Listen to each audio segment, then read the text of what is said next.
Welcome to Perfect Harmony Journal. Here are today's top stories.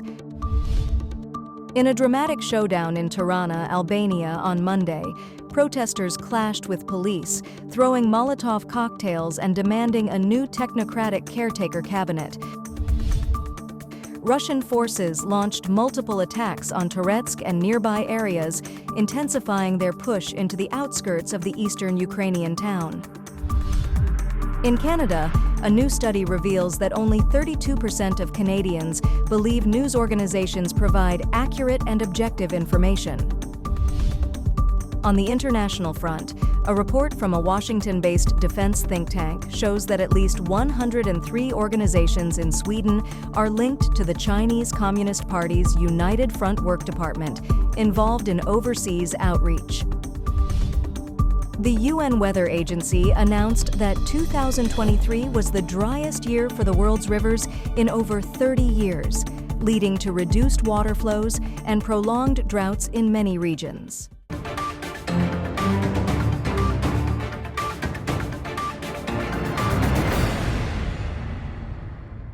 In a dramatic showdown in Tirana, Albania on Monday, protesters clashed with police, throwing Molotov cocktails and demanding a new technocratic caretaker cabinet.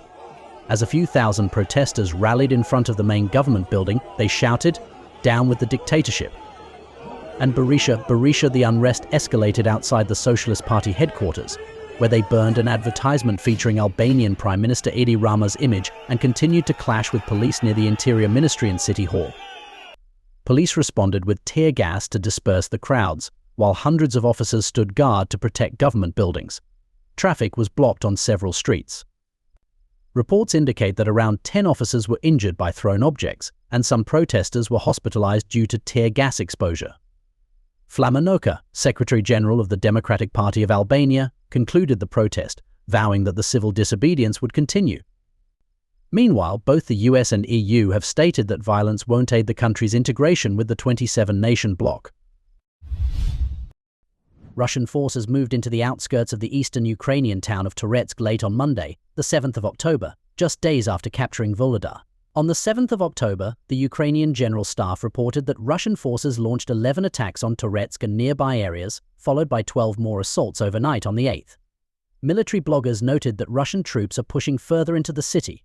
Anastasia Bobovnikova, spokeswoman for the Luhansk task force, said, "The situation is unstable. Fighting is taking place literally at every entrance." The Russians have entered from the outskirts in the east. According to the monitoring site Deep State, the eastern outskirts of Toretsk, including Pivnice, Zalazin, Druzhba, and Pivden, are mostly under Russian control. As Ukraine loses more ground, President Zelensky has instructed his leaders to do everything possible to halt Moscow's progress. Toretsk has been a key frontline city for a decade, close to areas taken by Russian-backed separatists in 2014. New research from the Canadian Radio, Television and Telecommunications Commission reveals that just 32% of Canadians believe news organizations provide accurate and objective information. The study, conducted from February 14th to March 29th, surveyed over 2,500 Canadians and found a disturbing trend: public trust in the media has declined, and so has satisfaction with television programming. Only 3 in 10 respondents said they were satisfied with the quality of information and analysis from Canadian media, or felt represented by the content they see. Canadians primarily get their news through video sources, followed by audio and other media. According to the report first revealed by Blacklock's reporter, journalists are now considered less trustworthy than politicians or police. Interestingly, Canadians aged 65 and older, along with French speakers, were more likely to trust media to provide reliable, accurate information.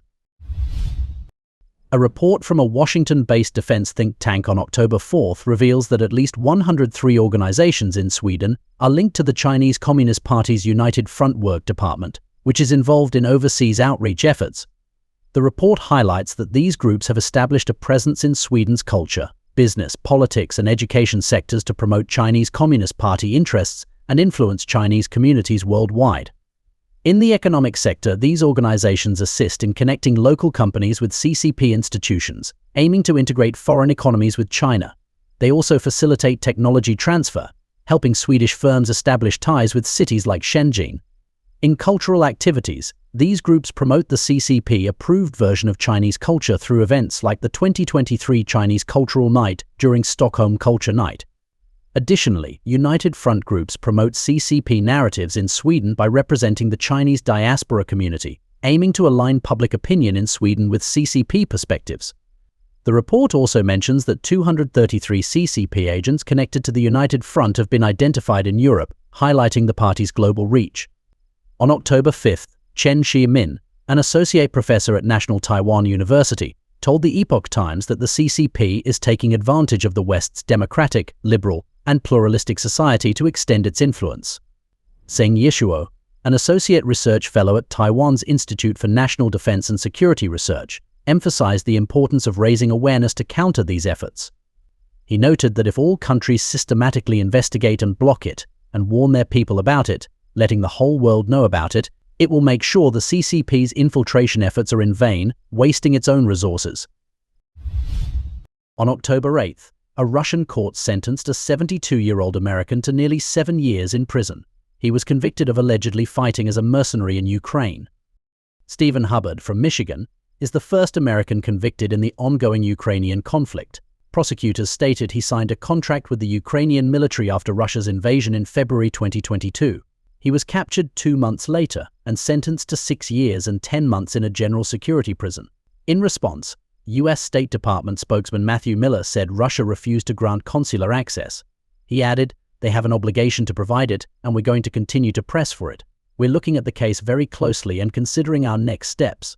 Additionally, Russian news reports stated that Hubbard faced charges that could lead to a 15-year sentence, but prosecutors requested that his age and his admission of guilt be considered. The UE Weather Agency announced that 2023 was the driest year for the world's rivers in over 30 years. This record hot year has caused drying water flows and prolonged droughts in many regions. The World Meteorological Organization (WMO) also warns that glaciers that feed these rivers have lost more mass in the last 5 decades than ever before, threatening long-term water security for millions. 2023 was also the hottest year on record, and this summer was the hottest ever. Stefan Erlenbrook, Director of Hydrology, Water and Cryosphere at WMO, said, "In the last 33 years of data, we had never such a large area around the world which was under such dry conditions." According to UMwater, about 3.6 billion people do not have enough access to water for at least 1 month each year, and this number is expected to rise to 5 billion by 2050. WMO noted that 70% of all water drawn from these systems is used for agriculture. The report on Monday highlighted that areas like the southern United States, Central America, and countries in South America, such as Argentina, Brazil, Peru, and Uruguay, are facing severe drought and record low water levels, especially in the Amazon and Lake Titicaca. The Mississippi River Basin has also seen very low water levels, with half of the world experiencing dry river conditions last year.